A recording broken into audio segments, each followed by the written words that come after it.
Thank you so much. Elizaveta in the Bing Lounge. Welcome to Portland. Is this the first time for you here? Or have you That been is here? actually my first time, yes. Yeah, great. I hope you have a little chance to discover our wonderful little town. About 3 hours this Well, time around. yeah. But it looks really beautiful. Yeah, it's a great time of the year right now. You're opening up for James and Thomas Dolby tonight, and you recently opened for Sinead O'Connor. Nicely done. It has been fun, yes. Yeah. Do you ever get a chance to actually hang out with the artists that you get to open for, or is everybody kind of like a ship in the night, you know? A little bit. I think that I think it depends, you know, if there's also connection through the music. You know, sometimes I've been to concerts where there's a huge divide between sort of the opening act and the main act because their music is very different, and so that's. I don't know if that also affects, you know, the socializing. I wonder, you know, maybe not. I think, you know, sometimes people are just tired and grumpy, and other times they just want to hang out. But James, they're a great band. As a matter of fact, we were in their dressing room last night using their juicer. Oh, great! Something in common. So that was very rock and roll of us, you know. They're like, yeah, I think you mentioned you were juicing carrot juice the other day. Oh, it was really, really great. I mean, trust me, after a long day of like driving and performing, fresh carrot juice is probably the thing.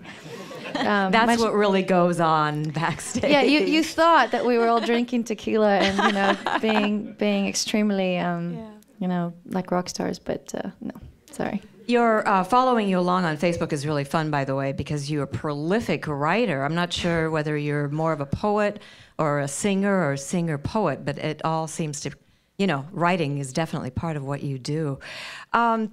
You mentioned your influences as being, and I really like this, you fall somewhere between Nina Simone, Queen, and Maria Callas.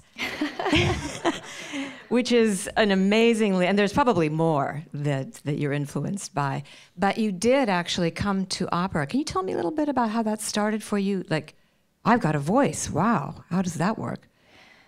I studied a bit in Europe, but it didn't actually happen until I was in the US, and I was majoring in composition, in music composition, and I'd always been singing, but when I applied to the composition department, which was actually at USC, they have a great music school, and I wanted to write music for films.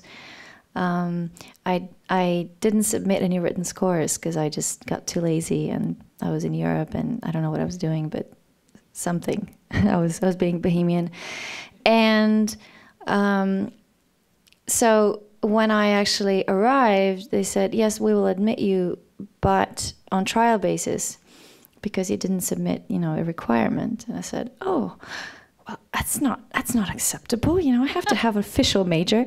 I didn't actually know that in the States, you know, you could spend the first year or the first couple of years not actually having an official major, you know. So I was very motivated. So I said, okay, I know, I can sing. So I went and I auditioned at the vocal arts department, which is not to be confused with the jazz vocals department. And so the vocal arts department is pretty much all opera. And somehow, one way or another, I got admitted. and suddenly, you know, I was singing arias and things like that. And then I was double majoring, which almost killed me because it was very concentrated because I was also writing all my songs and playing clubs and things like that. So I was living like a triple lifestyle because the composition department, USC, when we start out, it's very contemporary music oriented. And so, you know, I was listening to Charles Ives and writing, you know, really contemporary sounding music. And then I was writing my songs and then I was singing opera. So I was multitasking. Wow, and that's what you strike me as, a really good multitasker. What is the difference? I don't know if we have the time here today to really get the complete answer, but when you think about opera and pop, and your music has been wonderfully termed popra because you've got this amazing voice, popra. What do you use differently when you're belting out an aria as opposed to Dream or something in one of your songs? Well, first of all, I'm probably not sitting and playing at the same time. There are various crossover little pieces that I wrote that if I perform an actual aria, then it's probably a little bit more standard, as in, I will stand up and I will, do the Thank you for doing that, by the way. Right, but I do have songs where I incorporate both, and there are two very different techniques, and I kind of slide out sometimes into one, from one into the other. It is not easy, because they're very different techniques. As a matter of fact, I think it's actually more terror. I've had to develop my own technique of sorts, because some of the things I sing are a little bit more soulful, and then there's stuff that's very talky. This is more like pop, and then you belt. That's also more like pop music. And then the operatic thing is very full body, and there's a lot of head voice.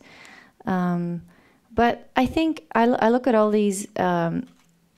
Because they're all close to my heart, I look at them all as textures, So, for example, I have a song called Odietamo on my record, Beatrix Runs, where the choruses are fully operatic and the verses are just, kind of pop, jazzy style. And to me, those choruses kind of symbolize like these emotional climaxes, and it seems like the audience responds to them the same way.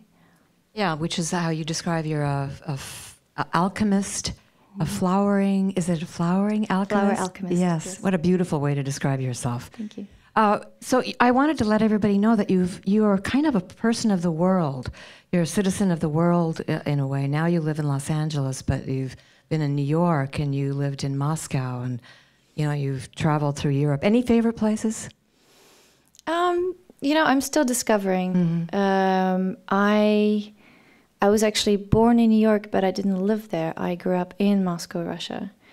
So I'm an American citizen. Well, I have a double citizenship, and I'm bilingual in English and Russian.